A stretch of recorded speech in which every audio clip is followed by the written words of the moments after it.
Ladies and gentlemen, a journey from Chandigarh to Madurai. Let me take you back to 1992 when my mom, fed up with freezing winters, decided it was time to migrate back to our hometown. She hated the cold like cats hate water. Plus, her sister, a widow, needed her support. So it was a perfect plan. I reached out to my MBA gold medalist cousin for advice because he was from Madurai and he was a gold medalist, MBA gold medalist. So he suggested I complete a BBA first, and he said there are great colleges Madurai. Well, easier said than done. I'll tell you in a while why it was not easy to get into BBA. So we packed up everything, leaving my dad and elder brother behind. Well, that was a joke. But hey, they joined us later. They joined us for a 2-month vacation and they came along with us.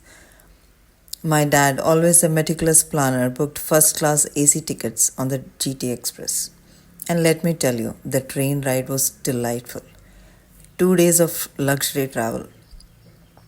But as soon as we stepped out of the station, or not the train wagon, we were smacked by a heat wave so intense it felt like we had walked into a preheated oven.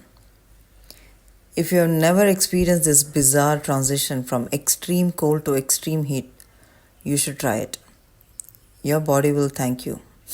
Or not. We arrived in Chennai from Delhi and stayed at my uncle's house. He was a big shot back then, kind of like the local Tony Stark. My dad handled all the formalities and got us our luggage before we headed to Madurai.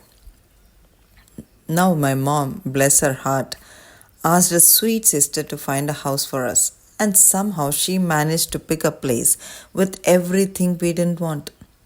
Talk about family intuition.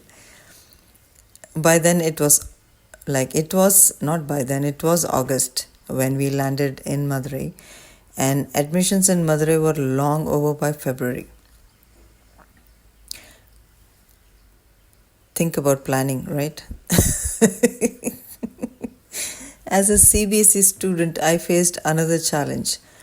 There were only 2 colleges offering BBA at that time, and they had CBSE seats, the quota seats, it's called, one each.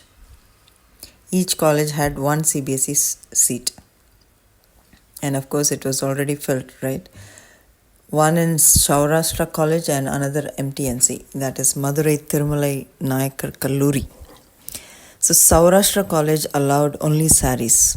This is the dress code I'm talking about. MTNC, on the other hand, was gracious, allowed half saris as well. Imagine my wardrobe full of skirts and frocks. My mom knew what the city expected, so she made me buy salwar kameez. In fact, I also bought palazzo and chudidar, etc. from Palika Bazaar in Delhi. Yes, let me tell you the whole itinerary. The travel is from Chandigarh to Delhi, then Delhi to Chennai, and from then Chennai to Madurai. This is how we traveled. But in these colleges, we had to wear half saris. Back to dress code. But in these colleges, we had to wear half saris and saris. All that investment in salwars down the drain? Well, no. I thought I'll wear what I have.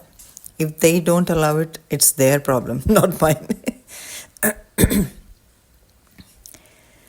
But we had, while admission itself, we had told about this, and the college understood. And what happened was, because of me, from second year onwards, they scraped half saris and saris. They asked everyone to wear salwar kameez because it was covering us completely from top to bottom, right? So look at my influence, right? And all of my friends started wearing salwar kameez or whatever you call that. Enter another brilliant cousin. Okay, I went off track, right? So let's come back to the college admission story. So till now, we were not able to get into any college. So there was enter another brilliant cousin, a gold medalist. He was studying at Tyagaraja Engineering College. He asked one of his friends to help with my admission. So she took me to meet the most influential dean of Saurashtra College. Now here's where it gets interesting. We visited the dean's house, very big house, and the living hall was, or the drawing hall, whatever you call it, it was very big, enormous, but completely unfurnished. Well, let me deviate. Why do we call it a living room or drawing room anyway? If you know, let me know. Well, back to the dean's house story. The maid asked us to wait and brought out a single chair. I was puzzled, wondering why she brought only one chair when there were two of us. Didn't she see us, the two of us standing here? Then she brought out a mat like Aladdin's magic carpet. The dean arrived, sat in the chair, and gestured for us to sit on the mat. We didn't sit. My senior friend spoke to him. We gently declined him, and she spoke to him, but he informed us that even the CBSE quota seats were filled, and we left his house, me still puzzled about his lifestyle. In what angle he's a big shot? you know, he can't even afford furniture. But that's another story for another time. When I told my mom, when I went back home and I told my mom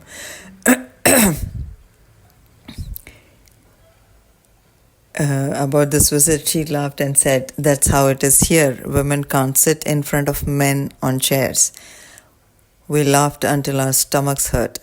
Determined not to give up, my dad contacted another relative involved in politics. Through his connection, we reached out to a professor at MTNC. The professor told me that they were planning to start morning classes with 200 students.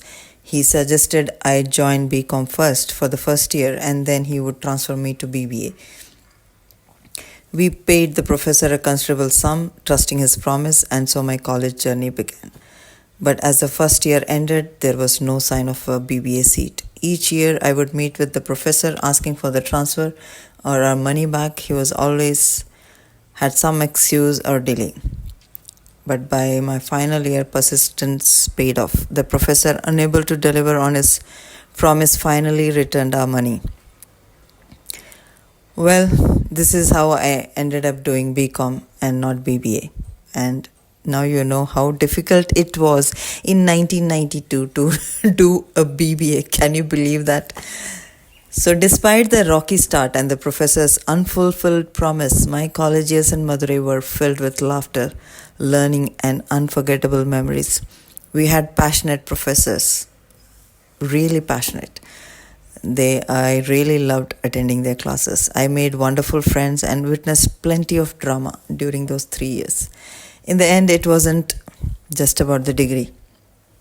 It was about the journey, the people, and the experience that shaped me.